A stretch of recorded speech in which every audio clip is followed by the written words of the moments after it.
peut-être je vous laisse commencer par vous présenter. Donc à la fois, si vous pouvez présenter votre parcours avant d'être devenu délégué interministériel, et si vous pouvez nous dire voilà comment on en arrive à devenir un délégué interministériel au JO dans un gouvernement français, intéressant pour, je pense, les personnes qui écouteront. Voilà, en 2017, lorsque à Lima, le Comité international olympique a désigné les villes destinées à accueillir les Jeux aussi bien en 2024, Paris, et en 2028, Los Angeles.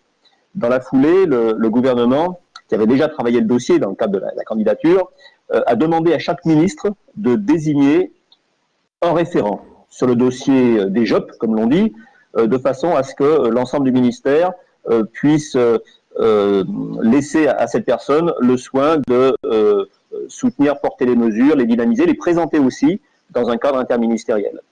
À cette époque, j'étais recteur d'académie, en charge de l'académie de Rennes. J'avais un parcours de recteur dans d'autres académies. Et antérieurement à mes mandats de recteur, j'avais dirigé un centre de recherche et d'innovation sur le sport à l'université Lyon. J'étais un universitaire, historien du sport et de l'olympisme. Et le recoupement de ces deux logiques, l'une relevant de la haute fonction publique et l'autre de la recherche dans le domaine du sport, m'a amené assez naturellement à me retrouver dans cette mission de délégué ministériel. Et comme il se trouve que les recteurs sont à la fois dépendants du ministère de l'Éducation nationale et du ministère de l'Enseignement supérieur, je me retrouve avec une casquette de double, d'une certaine manière, double délégué ministériel aux Jeux olympiques et paralympiques, comme il y en a pour chacun des ministères les plus directement associés au dossier olympique dans la perspective des Jeux de 2024. Nous nous réunissons tous, l'ensemble de ces référents, certains ont un statut de délégué ministériel, d'autres un autre statut. Nous nous réunissons tous autour du délégué interministériel, puisqu'il n'y a qu'une seule voix pour l'État. C'est Jean Castex qui, pendant longtemps, dès le départ, a assuré cette mission en tant que DIJOP, délégué interministériel aux Jeux olympiques et paralympiques. Et puis, depuis qu'il est parti à Matignon, c'est le préfet Michel Cadot qui a repris cette mission en se glissant vraiment dans les habits de Jean Castex, si je peux me permettre cette formulation, parce que c'est un dossier sur lequel on ne peut pas déroger, on ne peut pas innover au jour le jour. Il y a un certain nombre de règles de façon à ce que en 2024, et pas en 2025 ou pas en 2023, mais en 2024, tout soit prêt pour accueillir la jeunesse du monde pour ces 2 fois 15 jours qui seront regardés absolument par tout le monde. La mission d'un délégué ministériel, elle est donc à la fois de représenter les mesures, de porter les mesures à l'échelle d'un ministère, de représenter ce ministère dans les réunions interministérielles. Il y a un comité de coordination présidé par Michel Cadot désormais, mais c'est aussi d'impulser, de suivre, d'évaluer les mesures prises dans le cadre de ce qu'on appelle l'héritage des Jeux olympiques et paralympiques, parce qu'il faut anticiper la valorisation des Jeux au-delà de 2024. C'est donc l'essentiel de ma mission que de contribuer à construire cet après 2024. Alors comment? À la fois par des mesures quasi symboliques de reconnaissance, de soutien de ce que font les établissements scolaires et universitaires. Je pense ici au label Génération 2024, qui consiste à reconnaître par un label les politiques d'établissement, et cela va de l'école élémentaire jusqu'aux universités, en faveur du sport ou de l'olympisme. Cela passe aussi par le suivi de mesures propres à la pratique sportive à l'école, en plus de l'éducation physique et sportive obligatoire. Par exemple, lorsque le ministre a annoncé dès 2017 l'ouverture de 1000 nouveaux dispositifs de type section sportive scolaire, donc des dispositifs qui permettent de pratiquer davantage, eh bien, il me revient avec la direction générale du ministère de vérifier que cette mesure s'applique effectivement. Il y a donc en fait 20-25 mesures qu'il me revient de porter, de valoriser, et sur lesquelles je reviens précisément lors des réunions avec les autres ministères. Merci de vous être présenté. Donc vous êtes maintenant délégué interministériel, ministériel et non pas interministériel, c'est ça, Tout à fait. De Paris. 2024. Donc, on va peut-être parler un peu tout de suite de Paris 2024, des Jeux de Paris, avec tout d'abord peut-être un retour un peu sur l'histoire des Jeux et le rapport entre la ville de Paris et les Jeux Olympiques, qui est une histoire que l'on sait assez chargée. Vous allez nous la présenter, ou nous présenter en tout cas la vision dont vous avez de cette histoire avec les Jeux et avec le baron Pierre de Coubertin qui avait réinstallé les Jeux modernes.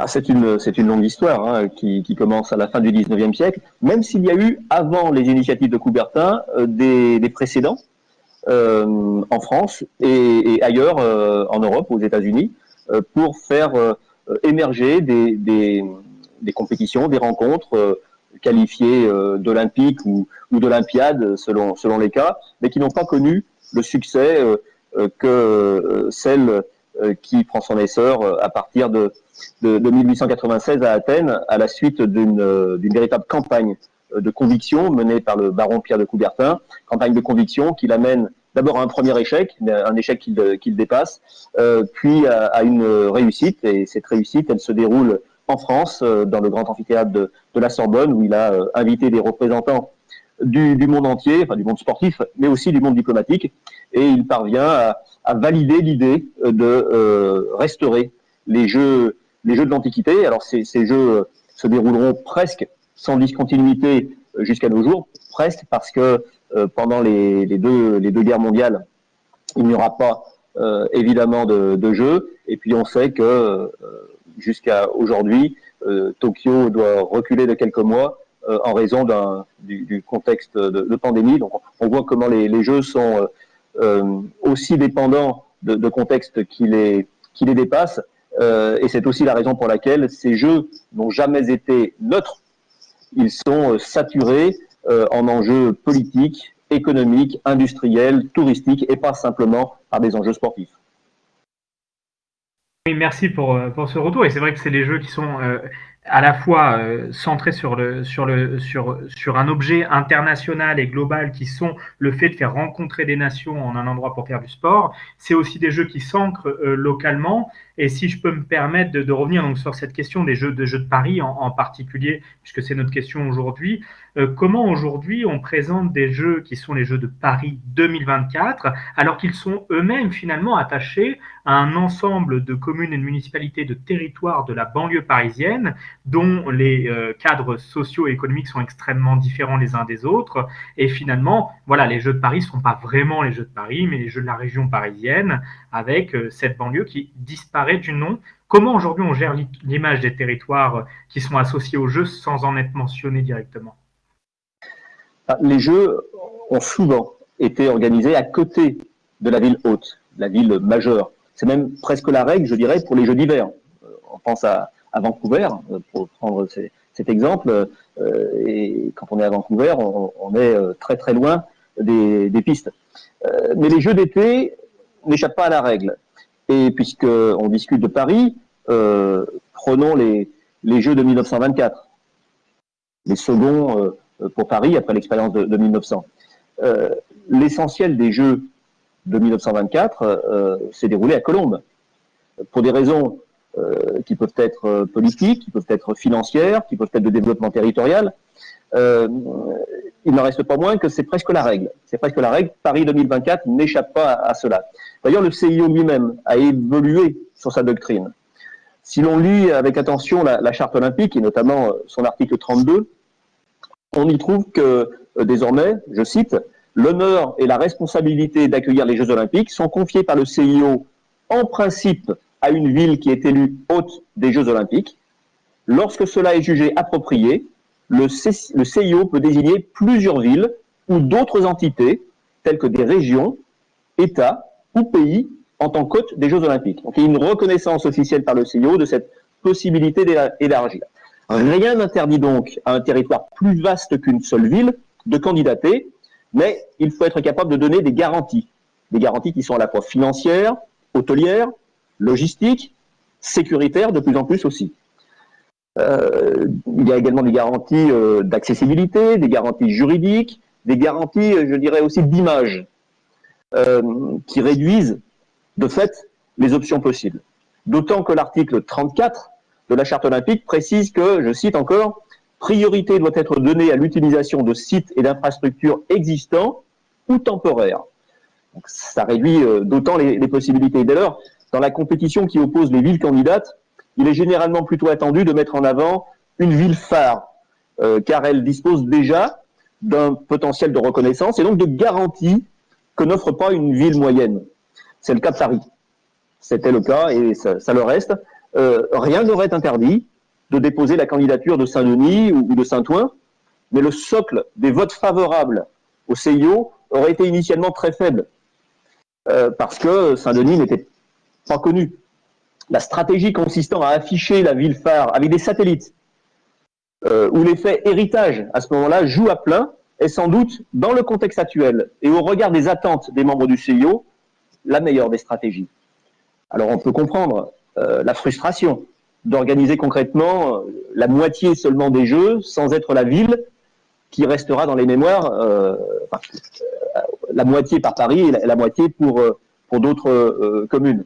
Mais ce serait oublier que l'héritage ne se réduit pas à une image. En 1968, Grenoble s'est imposé sur les cartes du monde entier, c'est vrai, mais Autran, qui était un petit village de montagne, est devenu un haut lieu du ski nordique pour plusieurs décennies, quand bien même le village est resté dans l'ombre de Grenoble lors des Jeux des Jeux d'hiver. Donc on le voit, le choix d'une entité régionale aurait pu être possible dans les Alpes en 1968, comme aujourd'hui au niveau de l'Île-de-France. Mais pour revenir à 2024, cela aurait donné lieu à une affiche, une image Paris-Île-de-France. Pourquoi pas? Ça aurait été un choix, peut-être plus judicieux, plus réaliste aussi au regard de la territorialisation du dossier, d'autant que le terme Île-de-France a le mot France à l'intérieur, donc c'était une connotation qui, en termes de rayonnement international, pouvait être intéressante. Ce n'est pas le choix qui a été fait pour concentrer sur la ville phare, sur la ville de Paris, parce que Paris, c'est peut-être la ville la plus connue au monde, et c'était une manière de capitaliser, de s'assurer d'ores et déjà, dès le départ, d'un socle de vote favorable de certains membres du CIO. On comprend donc très bien l'utilité d'avoir une stratégie en début de candidature et donc de mettre en avant un lieu phare. Est-ce que très rapidement, on peut revenir justement, vous avez parlé de Colombes et des sites olympiques de 1924. Qu'est-ce qui reste aujourd'hui des sites olympiques de 1924 très rapidement, peut-être en 2024, parce qu'il n'en reste plus beaucoup. Il y a la piscine, bien évidemment, de la Porte des Lilas, le centre sportif de Colombes, mais qui, j'imagine, a été très remanié. Voilà, qu'est-ce qui reste de cette époque aujourd'hui ? Vous avez résumé à peu près tout ce qu'il reste en termes d'infrastructure. Alors il y a des choses qu'on voit moins. La ville de Colombes a été reliée beaucoup plus rapidement à Paris Centre à cette occasion. C'était dans le contrat. Mais en termes d'infrastructure même, vous avez dit l'essentiel. Il ne reste pas grand-chose. Le village, puisque 1924 a donné lieu à la construction du premier village olympique dans l'histoire des Jeux, eh bien ce village était constitué de petits chalets de bois qui n'ont pas résisté très longtemps au-delà des Jeux eux-mêmes. Merci. Donc la question patrimoniale est très importante dans la constitution des Jeux de Paris et particulièrement dans la candidature de Paris 2024 où il est évident que les auteurs de la candidature ont souhaité utiliser l'image donc de la ville phare, de la ville de Paris, mais aussi de ses monuments, de ses icônes. Donc comment intégrer des éléments patrimoniaux aussi importants dans un projet olympique et comment on constitue au final un ensemble de bâtiments éphémères, ou en tout cas d'installations éphémères au pied de ces monuments pour mettre en valeur la culture parisienne et le centre de Paris. Voilà, on sent que c'est un élément extrêmement important des organisateurs. Comment ça s'est produit à Paris et comment cela se concrétise après la candidature, puisque parfois il peut y avoir des petits changements entre la candidature et la réalisation. Oui, des petits changements, il y en a encore eu ces derniers jours. Le legs architectural le plus important des Jeux sera sans conteste le nouveau quartier de la plaine Saint-Denis, construit pour accueillir le village olympique et rendu ensuite à la population. Ça représente quand même quelques 2200 logements familiaux, 900 logements spécifiques, un parc, des espaces de mobilité douce, 120 000 mètres carrés de bureaux et de services. C'est considérable et ça l'est d'autant plus que des choix techniques et des choix urbanistiques assez stimulants quand on les lit de l'extérieur, sont à l'œuvre, qui reposent notamment sur des défis environnementaux, des défis d'accessibilité, un défi aussi tout à fait inédit de revalorisation des espaces fluviaux, parce que la Seine traverse le site. Donc tout ça est extrêmement séduisant et intéressant. Mais Paris-Ville, Paris intramuros, c'est un espace déjà saturé. C'est un espace où les opportunités foncières sont quasiment inexistantes et où l'héritage des Jeux Olympiques et Paralympiques doit cibler d'autres priorités que la plus-value patrimoniale stricto sensu. Dans le programme d'héritage de la ville, qui a été dévoilé en 2019, l'ambition d'embellir Paris est certes explicite, mais en dehors de l'Arena 2 et du quartier de la Porte de la Chapelle, on voit bien que les choix de la municipalité passent par d'autres leviers que le legs architectural proprement dit. J'ajoute, pour revenir sur les questions environnementales, que c'est un point essentiel pour Paris intramuros comme pour l'ensemble des sites franciliens et au-delà. C'est un enjeu majeur parce que d'abord c'est obligatoire. Désormais, le CIO a redéfini ses missions. Il a introduit un principe de respectabilité, de responsabilité environnementale dans sa charte, qui précise encourager et soutenir une approche responsable des problèmes d'environnement, qui indique aussi qu'il s'agit de promouvoir le développement durable dans le sport, et donc que les Jeux doivent être organisés en conséquence. Ce principe s'impose donc à la ville hôte, qui doit désormais explicitement l'intégrer dans son volet héritage, ce que Paris 2024 a fait dans son dossier de candidature, sans doute plus qu'avant, puisque dans l'agenda 2020 du CIO, c'est devenu absolument rédhibitoire désormais. Et c'est un point auquel le dossier parisien a accordé une vigilance toute particulière, d'autant plus qu'à cette époque, on savait déjà que l'enjeu environnemental connaîtrait à Paris même des débats absolument d'importance. Donc cette sobriété environnementale, elle est un incontournable de la construction de l'héritage et le dossier parisien le prend bien en compte. La sobriété budgétaire, compte tenu des milliards dépensés, l'est tout autant. En tout cas, elle devrait l'être. Et sur ce dossier, Paris 2024 est évidemment attendu. Il est attendu parce que l'histoire des Jeux Olympiques, c'est aussi une histoire des dérives financières, des éléphants blancs, comme l'on dit, de toutes ces infrastructures, souvent terminées à la va-vite pour être prêts lors de l'ouverture des Jeux, et parfois mal construits. On a l'expérience de Rio, par exemple, et très souvent extrêmement compliqué par la suite à être rentable ou valorisé. Donc Paris est attendu sur ce point. Le gouvernement, la Cour des comptes, mais aussi plus généralement le contribuable, regardent et regarderont avec une extrême attention l'utilisation des deniers, privés comme publics, parce que personne n'acceptera de dépenser sans retour sur investissement, même si les fonds du COJO sont en l'occurrence privés pour la quasi-totalité d'entre eux. Pour l'instant, en tout cas, tout ce que l'on peut dire, c'est que le budget semble maîtrisé avec une hausse de 100 millions. C'est certes beaucoup d'argent, mais ça reste tout à fait modéré par rapport aux quelques milliards dont on parle. Merci. Est-ce que, donc, on va peut-être à ce moment-là passer à la dernière partie, parce que je vois ça fait qu'on a combiné les questions 4 et 5 de l'entretien. Ou est-ce que sur la question 5, vous avez quelque chose à rajouter? Oui, sur les aspects environnementaux, si on revient un peu en arrière, cette question s'est invitée à la table olympique, en gros, depuis les Jeux de Sydney, en 2000, avec des hauts et des bas selon les Jeux qui ont suivi.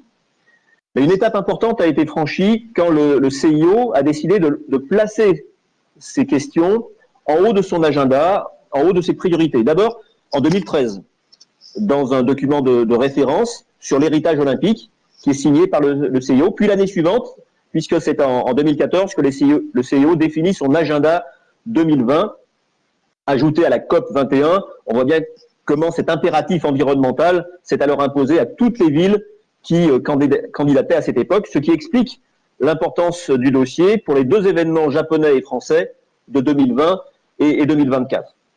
Peut-on pour autant parler de véritables tournants historiques du point de vue environnemental avec Paris, avec Tokyo ou avec Paris? Il est évidemment trop tôt pour en juger parce que eh bien c'est en observant réellement l'organisation des Jeux tels qu'ils seront qu'on pourra sans doute estimer ce qui a été fait réellement. Pour l'instant, on observe d'abord un accroissement de la vigilance sur cette question environnementale d'une Olympiade à une autre. Et Paris sera, de ce point de vue, sans doute un peu plus exemplaire que les villes hôtes précédentes, avec un projet de suppression et de réduction des postes d'émissions de carbone, de compensation aussi des émissions résiduelles, c'est 1,5 million de tonnes de CO2. Mais pour autant, peut-on affirmer qu'il y a un virage historique proprement dit? Je ne le crois pas. À mon avis, le virage a été pris antérieurement, il y a une dizaine d'années. Il n'en reste pas moins que ces questions de pollution font l'objet non seulement d'une grande attention, mais aussi de mesures. Et elles sont décriées. La vigilance entraîne de la critique, et c'est ça. Mais ce n'est pas la seule critique que l'on entend sur les Jeux. Le gigantisme, la corruption parfois, la violence qu'elle peut engendrer, que peut engendrer la haute compétition, le dopage organisé, le mercantilisme. La liste est longue et historiquement, le rejet des femmes, le racisme sont autant de points sensibles de l'histoire des Jeux qu'on ne peut pas balayer d'un geste et qui nécessitent d'être pris à bras-le-corps pour voir comment aujourd'hui, dans les dossiers, on traite ces questions. Cela a existé dans l'histoire des Jeux. Les critiques, encore aujourd'hui, je lisais cela dans la presse ce matin même, continuent d'être adressées sur tel ou tel point. Et il me semble, objectivement, que le projet de Paris 2024 prend en compte un certain nombre de ces aspects. Je ne veux pas tous les lister, mais sur les équipements, il est ainsi précisé que 90%, voire 95% des sites existent déjà, et ça c'est une saine réponse à ceux qui estiment qu'on va faire du béton pour rien. Sur les droits des travailleurs, une charte sociale s'impose à tous les prestataires avec un comité de suivi. On peut aussi signaler que les organisations syndicales sont membres du conseil d'administration de Paris 2024, que les entreprises de l'économie sociale et solidaire sont mobilisées de façon spécifique.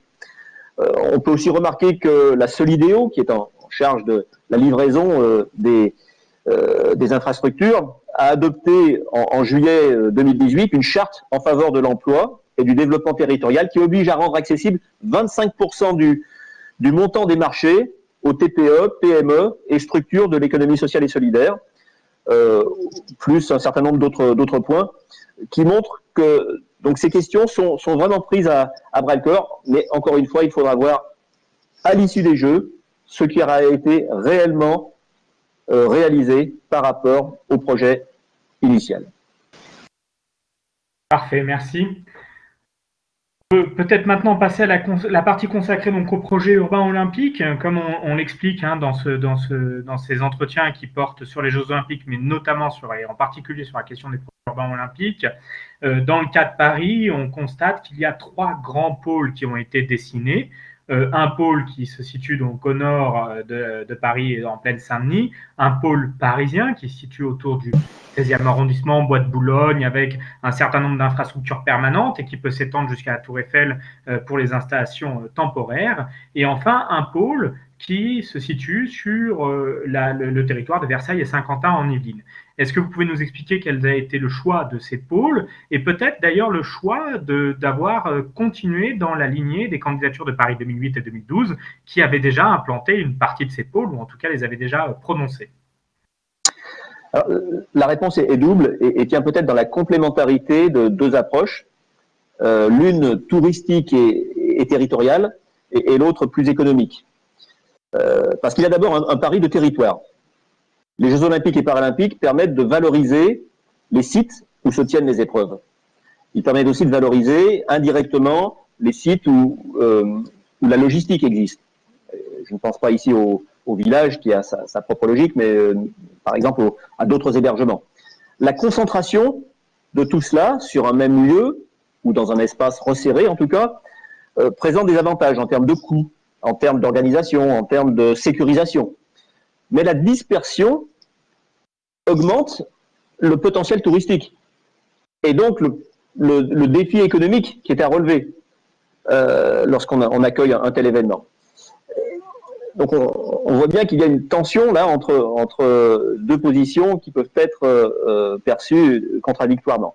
Et puis il y a le réalisme économique, qui s'est traduit par la volonté de réduire les coûts, en s'appuyant sur l'existant, sur les infrastructures sportives qui étaient déjà là, parce que Paris est une ville qui accueille très fréquemment de grands événements sportifs internationaux, quitte à les aménager pour les Jeux de 2024 au lieu d'en construire de nouveaux ou de nouvelles.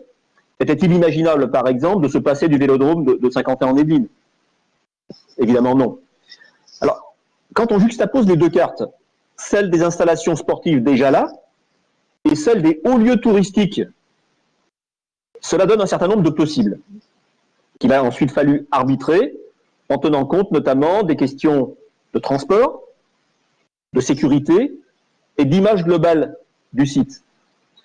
Et d'ailleurs, cette image a poussé les organisateurs à aller voir jusqu'en Polynésie, ce qu'il était possible de faire. À l'échelle d'un habitant de Paris, le constat est celui d'un éclatement de nombreux sites. Mais plaçons-nous maintenant à une autre échelle. Mettons-nous dans la peau d'un Japonais, d'un Australien, d'un Brésilien ou d'un Chinois. Et on voit bien que la perspective est différente, que la dispersion perçue par un Parisien ne saute pas aux yeux, car vu de loin, la grande couronne parisienne présente toujours une certaine unité. C'est certes un peu moins vrai pour Lille ou pour Marseille, qui sont les deux des autres épicentres des Jeux, avec toutes les villes qui accueilleront le tournoi olympique de football, et qui, malgré les progrès des transports, peuvent difficilement être perçus comme la banlieue de la capitale. Et évidemment, ça n'a pas de sens pour les vagues de Tinupu en Polynésie. Mais on voit bien que ces questions de perspective permettent aussi des arbitrages différents et que, à l'échelle du monde, on peut tout à fait faire le pari d'une certaine dispersion entre les différents lieux que vous avez évoqués dans votre question. Merci. Et peut-être revenir un tout petit peu sur l'héritage des candidatures de Paris 2008 et 2012, donc qui avaient pris les mêmes sites, peut-être en deux mots. Il me semble que le village de Paris 2008 était construit à l'époque sur ce que l'on appelle aujourd'hui le campus Condorcet, où le HESS va s'installer dans les mois qui viennent, si elle n'a pas déjà commencé. Et le village olympique de 2012 était le quartier donc du parc Martin Luther King, qui héberge en son nord maintenant le grand nouveau tribunal de grande instance et de nombreux logements et un parc au milieu. Voilà quelle a été la continuité avec ces sites qui aujourd'hui ont d'autres vocations, mais qui étaient des sites déjà prédestinés aux Jeux. Oui, il y a eu, par rapport aux candidatures précédentes, un certain nombre de ruptures. Rupture territoriale avec une claire extension vers le nord parisien et toute la plaine Saint-Denis, pour des raisons d'héritage, parce que l'héritage par rapport au dossier de 2008 et 2012 est un volet qui est beaucoup plus pris en compte par les membres du CIO, donc ça doit être beaucoup plus présent dans les dossiers, et cette question d'héritage était peut-être plus facile à traiter finalement dans le 9-3 que dans Paris Intramuros. Et puis d'autre part, Paris est une ville qui est extraordinairement fournie en hauts lieux touristiques, et la valorisation de ces hauts lieux relève d'arbitrage, et là où avait été prévu l'hébergement des athlètes et des dirigeants, et bien c'est un choix qui permettait de mettre en valeur certains quartiers, mais il y a eu d'autres arbitrages, encore une fois, parce que c'est une question qui ne se pose pas dans d'autres villes candidates par le passé, qui ne s'est pas posée parce que ces villes n'ont pas la richesse que présente Paris. il y a même encore d'autres lieux qui auraient pu accueillir le village olympique, intramuros ou en dehors. Voilà, il y a une situation ici qui est tout à fait exceptionnelle. La ville Lumière peut s'enorgueillir d'avoir de très nombreux quartiers à valoriser, qui sont déjà valorisés, qui sont même connus dans le monde entier, où on aurait pu implanter des sites pour les compétitions ou pour l'hébergement.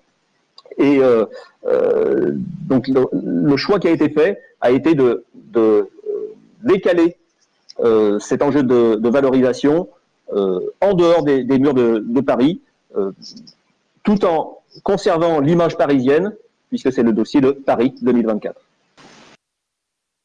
Tout à fait. Et au-delà des installations sportives qui vont être utilisées pour les compétitions médiatisées, on va dire comme ça, il y a en tout quand même plus d'une centaine de sites qui ont été sélectionnés pour le cas de Paris, et une partie importante de ces sites regroupe un certain nombre de lieux d'entraînement, donc qui vont se situer dans des gymnases, dans des terrains qui existent déjà, souvent des terrains de sport. C'est assez rare d'ailleurs de construire de nouveaux équipements pour l'entraînement, à part peut-être un gymnase sur l'île Saint-Denis, si j'ai bien compris le système. Il y a donc l'occasion, pour les Jeux, de rénover, de moderniser toute une série d'équipements qui sont directement destinés aux citoyens, et finalement que pendant un mois ou deux avec les Paralympiques, pour les athlètes. Voilà, donc la question est assez simple. Comment, pour Paris 2024, on va utiliser les Jeux pour rénover et mettre en valeur ces sites d'entraînement olympique? Je répondrai à votre question sur plusieurs niveaux. Le premier renvoie à ce qu'on appelle les centres de préparation aux Jeux, les CPJ. Depuis maintenant quelques mois, un an, quelques 600 sites se sont portés candidats pour accueillir potentiellement des délégations désireuses de se préparer aux Jeux Olympiques et Paralympiques de 2024 en France.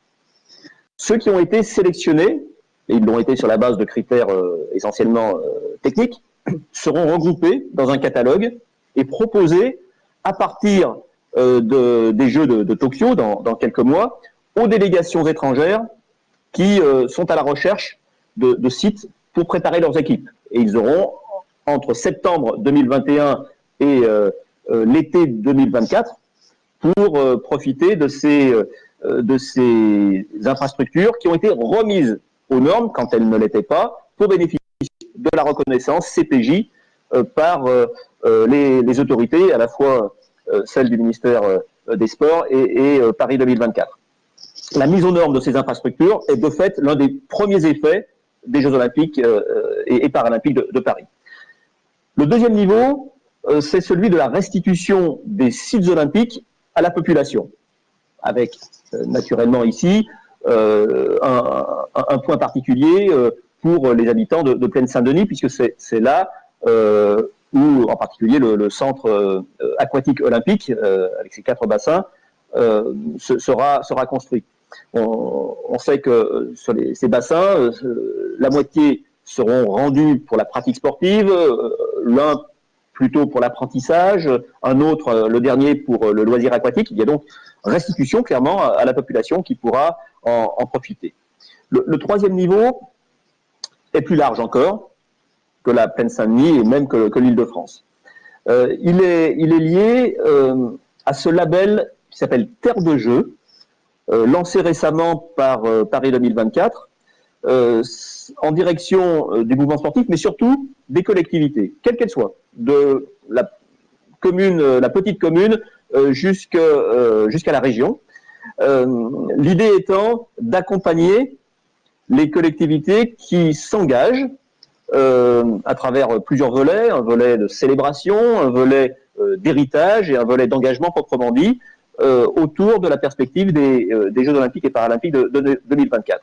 Dans ces dossiers, il peut y avoir stimulation de dynamique de construction ou d'aménagement, et pas simplement des dynamiques de célébration ou d'animation ou de sensibilisation. Il peut y avoir aussi de la construction, il peut y avoir de l'aménagement ou du réaménagement, par exemple en termes d'accessibilité pour les personnes en situation de handicap. Donc le label lui-même, et plusieurs centaines de collectivités l'ont déjà reçu, et d'autres sont en cours de construction de dossiers, sont impliqués dans cette dynamique et cela pourrait avoir à terme un effet notable sur le réseau d'infrastructures disponibles au plan français. Il y a enfin, au-delà des infrastructures, ce qui se joue dans le quotidien. Et cela passe par des mesures qui ne s'arrêtent pas aux équipements et dont on trouve une grande partie dans la liste de 170 actions du plan héritage de l'État, qui a été validé il y a maintenant 18 mois. Prenons l'exemple du label Génération 2024, je l'évoquais au tout début de cet entretien, qui a été lancé conjointement en 2017 à la fois par le ministère de l'Éducation nationale et le ministère des Sports, avant leur fusion plus récente, au lendemain donc de la décision du CIO d'attribuer les Jeux à Paris.